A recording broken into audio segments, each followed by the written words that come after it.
분께서 말씀들을 해주셔서 제가 앞으로 논문을 좀 고치는데 많이 도움이 될 것 같습니다. 우선 처음에 말씀해주신 여러 가지 그 인물의 팩트에 관해서는 앞으로 더 조사를 해서 보완하도록 하고요. 그 두 번째는 친일 반역자 기록이 없는 게 당연하다는 말씀해 주셨고 월남민이 많았다라는 얘기도 사실 저도 논문에 좀 들어가 있습니다. 그 아까 말씀드린 여러 가지 과정을 통해서 북한에서는 말하자면 건국 과정에 협조가 안 되는 사람들 다 친일파로 처형을 하니까 그걸 피해서 남한으로 내려오신 분들이 굉장히 많았던 것 같고요. 그다음에 뭐 최승희나 임화 이런 사람들 친일한 거는 저도 알고 있는데 어떻게 집어넣어야 될지 잘 모르겠고 그 49년 9월달에 입법화된 그 반민법의 예산이 1억 8천이었다는 얘기 사실 전 처음 들었는데요. 49년 2월달 정부 예산. 49년 2월 그러니까 49년도 예산에. 네. 네. 그러니까 49년도 예산에 반민특위 예산이 1억 8천이었고 전체 예산이 500억이었다는 말씀은 제가 처음 듣는 말씀이긴 하지만 굉장히 도움이 되는 것 같습니다. 지금 자료를 제가 한번 보내드리겠습니다. 네, 고맙습니다. 그 다음에 뭐 교과서를 바로 세워야 된다라는 말씀 해주신 거는 저는 100% 동의하는데 앞으로 이 일을 어떻게 해나갈지는 굉장히 아주 지난한 과정일 것 같습니다. 실제 아주 구체적인 문제들이 너무 복잡한 게 많아서요. 그 다음에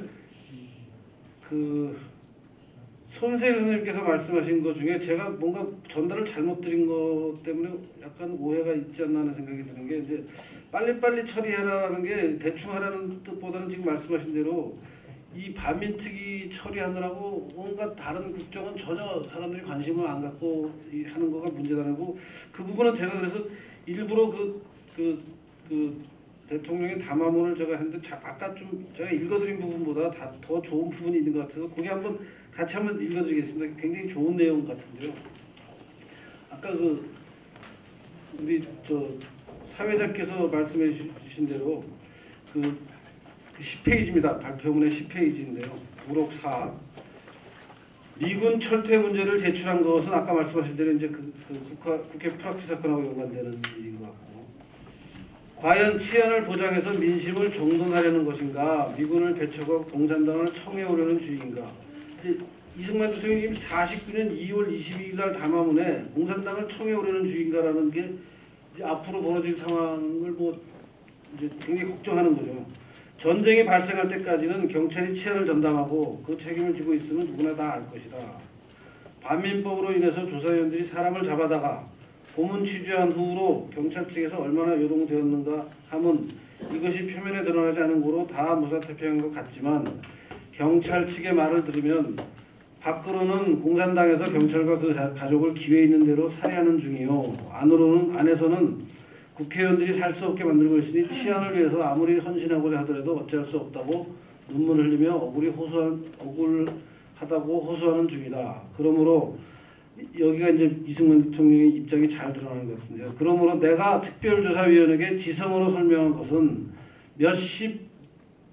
몇십만 명이라도 비밀리에 조사해서 일시에 다 잡아가도 그 법안에 걸리지 않는 사람은 마음 놓고 일하게 하여야 할 것이고 그렇지 않고 시위를 연기하여 공포심을 내게 한다면 이것이 치안을 고려하는 사람이라고 할 수 없을 것이다. 그래서 말하자면 빨리 이걸 신속하게 반민법에 관한 사건을 신속하게 처리해서 그리고 그 신속하게 처리하는 과정에 이제 말하자면 이제 어떤 사람은 문제가 있고 어떤 사람은 문제가 없다는 게 정해지면은 나머지 사람들은 좀 일상적인 일에 그 국가 건설 과정에 좀 적극 협력하고 참여해야 되지 않느냐 하는 그런 맥락에서 저 문제를 보고 있고요.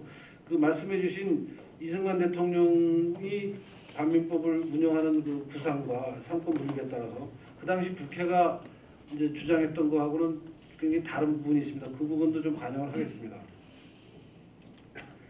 그다음에 이승만 대통령도 그렇고 사실 김일성도 마찬가지인데요. 전문가들, 이 테크노크라트는 사실은 어느 정권에서는 필요한 겁니다. 그게 뭐 새로 건국하는 과정이건 뭐 나중에 건국 이후건 그 전문적인 지식을 가진 사람들이 어떤 국정의 어떤 그 시스템에 기여할 수 있는 거는 북한이건 남한이건 다 마찬가지였던 것 같고요. 그런 면에서 김일성도 아까 제가 설명드렸다시피 북한에서 친일적인 철저히 했다고 하지만 아무리 철저히 했다고 하더라도 기술자들이 없으면 국가 운영이 안 되니까 기술자들을 써먹었고 남한에서도 당연히 그렇게 하는 수밖에 없었을 거고 이승만 대통령도 그런 입장에서 이제 빨리 친일 문제를 정리를 하라고 했던 걸로 저는 이해하고 있습니다. 그다음에 마지막으로 말씀해 주신 것 중에 저는 사실 우리나라 역사를 재해석하는 것 중에 조선 왕조가 일본 제국주의에 침략당해서 식민지로 전락하는 과정이 정말 문제가 많고 이건 조선 왕조의 특히 왕들의 책임이다라는 걸 좀 우리가 강력하게 얘기하고 비판해야 되는데 이상하게 민족주의 사관 때문에 다 좀 뭐랄까 이상화되고 있어요. 무슨 고종이나 무슨 그 아래 그 다음의 왕들이 다 뭐 비운의 왕으로 어쩔 수 없이 일본에 이게 당했다라고 굉장히 미화시켜지고 있는데 사실 저는 조선 시대가 이렇게 끝나고 일제가 되는데 사실 그 당시 지도층이 잘못하고 그 지도층의 가장 핵심은 조선 시대 왕조였다고 생각합니다. 그 왕조가 얼마나 많은 문제를 저질렀고 얼마나 많이 잘못했는지를 더 많이 우리가 강조해야 되는데 이상하게 그 부분을 오히려 모든 문제는 지금 좌파에서 공격하는 것도 이승만 대통령이 잘못했다고 얘기하지 이승만 대통령이 그 왕조를 무너뜨리자고 주장했던 사람이었는데 이승만 대통령의 공격이 집중되고 있지 왕조 체제가 왜 조선 왕조가 조선 부한 말에 그따위로밖에 못했느냐 하는 공격은 사실 별로 안 하고 있는데요. 전 잘못됐다고 생각합니다.